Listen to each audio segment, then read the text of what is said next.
오늘은 마키아벨리의 군주론에 대해 알아보겠습니다. 너무 많은 오해의 대상이 되는 책이므로 그 오해를 하나씩 해체해가며 필자의 의도와 책의 중심 맥락을 통찰력 있게 파헤쳐보겠습니다. 마키아벨리가 활동하던 시절은 인간의 이성이 바야흐로 중세 암흑기의 망령에서 막 깨어나던 시기입니다. 우리는 이를 르네상스라 부르며 부활이라는 의미에서 알 수 있듯이 고대 그리스 로마로 복귀와 회귀하려는 시도입니다. 1000년 중세 암흑 기동안 고착된 기독교 중심의 세계관에 비로소 의문을 품고 강력하게 반기를 들던 때였습니다. 르네상스 운동의 도화선이 된 인물은 단테입니다. 단테는 고대 그리스 로마를 단테의 고향 피렌체로 힘차게 끌고 온 최초의 인물입니다. 중세 학자들이 고전들을 그리스도교의 교리에 통합하려 했었지만 단테는 기독교 사상에 고대의 시와 역사, 철학 등을 접목시켜 새로운 문학을 창조하기에 이릅니다. 인간을 만물의 척도로 보는 그리스와 로마의 세계관이 중세의 암흑에 가려진 후 1000년 만에 빛을 보는 순간이지요. 그리고 그가 낳은 소설이 바로 신곡입니다. 마키아벨리가 이런 시대적 분위기를 이어받아 또한 피렌체에서 태어났으니 르네상스의 태동이 피렌체일 수밖에 없는 듯합니다. 언급했듯이 마키아벨리의 고향은 이탈리아 피렌체입니다. 마키아벨리가 군주론을 쓸 때만 하더라도 이탈리아는 여러 나라로 분열되어 있었죠. 초기 공화정에서 메디치 가문의 지배로 다시 소델리니 정권에서 메디치 가문의 재집권으로 여러 차례 정치적 변화를 겪습니다. 또한 주변의 강대국들인 프랑스, 에스파냐, 신성 로마 제국의 침입도 잦았습니다. 복잡하게 전개되는 국제 정세 속에서 피렌체와 이탈리아의 동향을 예민한 감각으로 살필 수 있게 만든 건 마키아벨리가 내정과 군사를 담당하는 서기관으로 일하게 되면서 정치 현장을 몸소 겪었기 때문입니다. 직접 외교 분쟁을 해결하기 위해 프랑스, 독일, 로마 교황청 등으로 동분서주했으며 14년 동안 정부를 위해 헌신적으로 일했습니다. 이 과정에서 그는 레오나르도 다빈치를 만나기도 합니다. 마키아벨리를 이해하기 위해서 꼭 거쳐가야 할 인물이 있습니다. 마키아벨리가 17이던 때 아버지의 심부름으로 티투스 리비우스의 로마사를 제본했는데요. 티쿠스 리비우스는 로마 3대 역사학자 중 한 명입니다. 우연인 듯 필연인 듯 이 일로 인해 마키아벨리는 리비우스로부터 지대한 영향을 받게 됩니다. 리비우스의 저서가 로마사이며 이를 재해석하고 분석한 책이 마키아벨리의 로마사 논고이며 마키아벨리가 로마사를 읽고 로마사 논고를 출간하기 전 그 사이에 쓴 책이 군주론임을 생각해 볼 때 군주론은 리비우스의 로마사에 강한 영향을 받은 책이라 할 수 있습니다. 따라서 군주론은 로마 군주들의 흥망성쇠를 정치적으로 철저히 분석한 책이라 할 수 있습니다. 마키아벨리가 어떻게 군주론을 쓰게 되었는가에 대한 의견은 지금도 분분하지만 대략 두 가지 이유로 요약됩니다.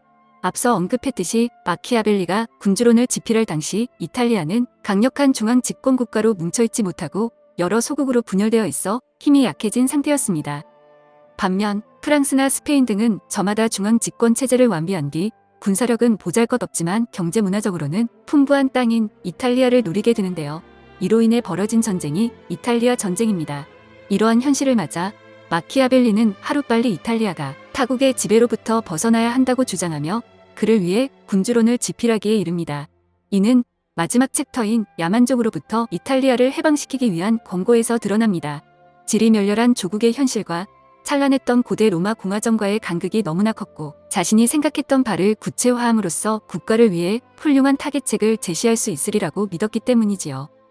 이러한 정세와 함께 군주론을 집필하게 된 또 다른 이유는 메디치 가문에게 잘 보이기 위함이었습니다. 또다시 언급하지만 당시 이탈리아는 여러 소국가로 분열되어 있었고 마키아벨리가 태어난 곳은 르네상스의 본고장인 피렌체였으며 피렌체는 당시 메디치 가문이 통치하고 있었습니다. 우리에게는 생소하지만 유럽에서는 상당히 유명한 가문입니다. 조선시대에 비교해본다면 전주 이씨 가문쯤은 되는 것 같습니다. 여러 이유로 메디치 가문이 정권에서 추방되게 되고 이때 마키아벨리가 정계에 진출하여 활약합니다. 하지만 그도 잠시 18년 만에 메디치가가 정권을 되찾게 되자 마키아벨리를 메디치 가문의 반감을 가진 자로 인식하여 모든 직위에서 해임하고 피렌체로부터 추방시킵니다. 로마 근교의 허름한 집으로 거처를 옮긴 그는 홀로 책상에 앉아 고대 로마의 역사를 연구하는 것과 동시에 자신이 직접 겪고 관찰해왔던 현실 정치를 로마사에 접목시키는 일에 몰두합니다. 너무 젊은 나이에 정계에서 쫓겨나는 바람에 어떻게든 정계에 복귀하고 싶어서 군주론을 써서 메디치 가문의 환심을 사려 합니다. 실제로 군주론은 줄리아노 디 로렌초 데 메디치에게 이 책을 바친다는 헌사로 시작되며 역시 마지막 챕터에서 메디치 가문을 전하의 가문이라며 칭송한 데서 그 근거를 찾을 수 있습니다. 이제 본격적으로 군주론의 내용을 살펴보고자 합니다. 내용을 살펴보기 전 꼭 알아두어야 할 사실은 군주론은 정권이 구축된 상태에서 평화롭게 군주의 직위를 물려받은 세습 군주를 대상으로 한 것이 아니라 혁명과 정권 교체를 통해 새로이 군주가 된 자를 초점으로 서술한 책이라는 것이죠. 쉽게 말하자면 태평성대를 이루고 있던 상태에서 왕위를 물려받은 군주가 아니라 새롭게 국가를 설립하거나 정권 교체로 인해 기존 군주를 몰아내고 그 자리를 차지한 군주가 대상이므로 조선왕조의 정조와 영조보다는 태조 이성계를 위한 저서라고 생각하는 편이 옳습니다. 군주론에서 주장한 마키아벨리즘은 군주의 우월성에 입각한 통치자의 지배 원리를 강조하며 정치적 목적의 달성을 위해서는 수단과 방법의 선택을 광범하게 허용하는 것을 인정합니다. 이러한 주장은 17세기 영국의 철학자인 토마스 홉스가 리바이어던에 채택하였으며 프리드리히 대왕을 비롯한 근대 초기의 각국 군주들이 이를 실행합니다.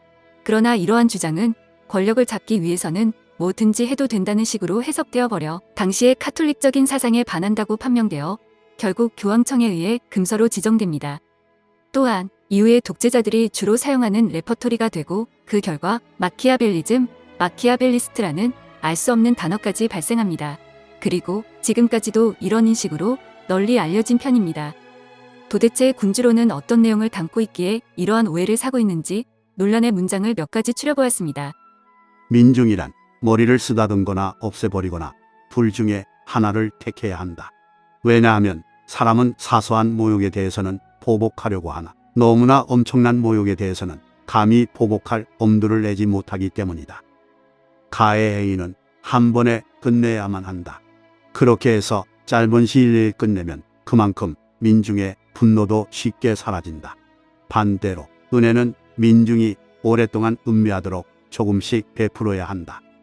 사실 인간이란 자기에게 해를 끼치리라 생각했던 자로부터 오히려 은혜를 잊게 되면 보통 때 은혜를 받은 것보다 몇 배나 더 고마움을 느끼게 되는 법이다. 인간은 부모를 죽인 원수는 잊을 수 있어도 재산을 훔친 원수는 잊지 못한다. 현명한 군주는 부하들이 충성을 다하지 않으면 안 될 상황을 만들어 놓고 그들 스스로 충성하게 만들지만 우둔한 군주는 위급한 상황이 되고 나서야 충성을 요구하다 배신을 당한다. 권력을 유지하려는 군주는 선하기만 해도 안 되고 악인이 되는 법도 알아야 하며 또한 그 태도를 때에 따라 행사도 하고 중지도 할 줄 알아야 한다. 군주는 앞서 말한 여러 가지 좋은 기질을 모두 갖출 필요는 없다 하더라도 갖추고 있는 것처럼 보일 필요는 있다. 아니, 더 대담하게 말해서 그런 훌륭한 기질을 갖추고 항상 존중하는 것은 오히려 해로우며 갖추고 있는 것처럼 보이는 바로 그것이 더 유익하다. 군주는 여우와 사자의 특징을 공유해야 한다. 사자는 책략에 빠지기 쉽고 여우는 늑대를 당하지 못하기 때문이다. 여우는 올가미에, 즉 책략에서 나오기 쉽고 사자는 그 위험으로 늑대를 이길 수 있기 때문이다. 얼핏 보기에도 너무 섬뜩한 이의 문구들은 군주의 덕망보다는 군주가 취해야 할 처세술에 더 가깝다고 볼 수 있을 듯합니다. 하지만 책 전반을 살펴보면 위의 문구는 극소수에 불과하고 대부분 군대의 조직과 구성, 정부의 행정을 다루고 있으므로 위의 문구만이 군주론의 요약으로 보는 것은 충분히 오해의 소지가 있으며 대부분 학자들이 오해를 한 부분도 바로 이런 맥락입니다. 원장님이 군주론을 읽을 때 책이 너무 건조하고 어려워 대부분의 내용은 이해를 못하고 위의 문구들만 눈에 들어온 것도 같은 이유라 할 수 있을 듯합니다. 그러나 비트겐슈타인의 스승으로 유명한 20세기의 대표적 지식인인 버트런드 러셀의 견해는 조금 다릅니다. 그에 따르면 군주론에서 주장한 것은 부도덕한 것이 아니라 단지 권력을 획득하고 싶으면 냉철해져야 하는 것이고 그것이 선인지 악인지는 다른 문제라는 것이죠. 군주론은 정치를 분리시켜 본 것일 뿐 부도덕한 시점에서 본 것은 아니다. 마키아벨리가 말하는 군주의 미덕은 권력과는 확연하게 구분되는 개념이다. 아주 뚜렷하고 명확하며 좋은 목적을 위해 사용될 경우 정당화될 수 있다는 것이다. 어떤 일이든 용서되는 것이 아니라 다분히 효과적인 방법만이 정당하다는 것이다. 즉 마키아벨리의 군주론을 한마디로 압축하면 극도의 합리주의적 통치관념이라고 할 수 있습니다. 또한 인간의 본성과 심리를 제시하고 그 토대 위에 군주로서의 덕목과 통치 방법을 서술한 것도 특징입니다. 예를 들어 인간은 사악한 생물이라 약속을 지키지 않는 경우가 많으니 군주도 그 약속에 얽매이기만 해서는 안 된다는 식입니다. 이러한 극도의 현실성이 군주론을 목적을 위해서는 어떠한 수단도 정당화된다는 식의 논리로 몰고 간 것이 아닌가 합니다. 군주가 좋다고 생각되는 성품들을 모두 갖추고 있다면 그야말로 가장 찬양받을 만하겠지요. 그러나 이 모든 것을 갖추는 것이 가능하지도 않고 상황이란 것이 전적으로 유용한 삶을 영위하는 것을 용납하지 않기 때문에 신중한 사람이라면 자신의 권력 기반을 파괴할 법한 악덕으로 악명을 떨치는 것을 피하고 또 정치적으로 위험을 초래하지 않는 악덕들도 가급적 피하도록 노력해야 할 것입니다. 그러나 만약 그렇게 할 수 없다면 후자, 즉 정치적으로 위험을 초래하지 않는 악덕은 별다른 불안을 느끼지 않고 오히려 현명하게 사용해도 괜찮다는 것입니다. 그러나 그것조차 불가능할 경우에는 자신의 권력을 보존하기 위해서라도 악덕으로 악명을 떨치는 것에 관해 개의치 말아야 한다는 것이죠. 왜냐하면 모든 것을 신중하게 고려할 때 얼핏 덕이 있는 것처럼 보이는 어떤 일을 하는 것이 자신의 파멸을 초래하는 반면 악덕으로 보이는 다른 일을 하는 것이 결과적으로 자신의 입장을 강화시키고 번영을 가져오는 경우가 있기 때문입니다. 마키아벨리는 인간은 사악하고 뻔뻔하므로 이쪽에서 잘 대해준다고 해서 저쪽도 잘 대해주지는 않습니다. 오히려 은혜를 원수로 갚는 등 사악한 행위를 저지른다고 보았습니다.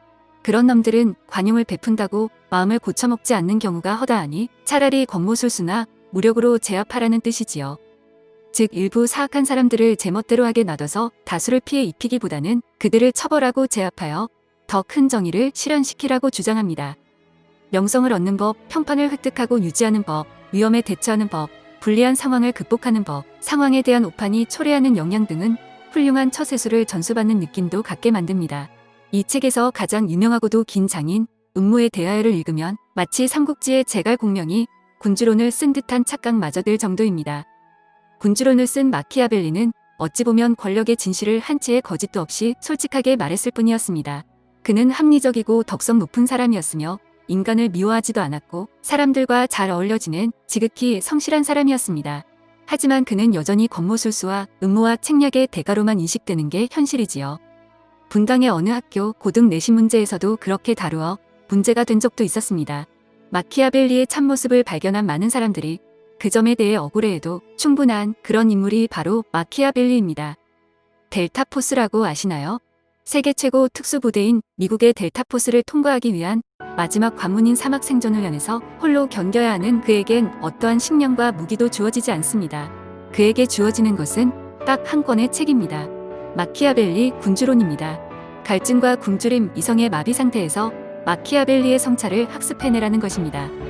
군주는 아첨꾼으로부터 스스로를 지켜야 합니다.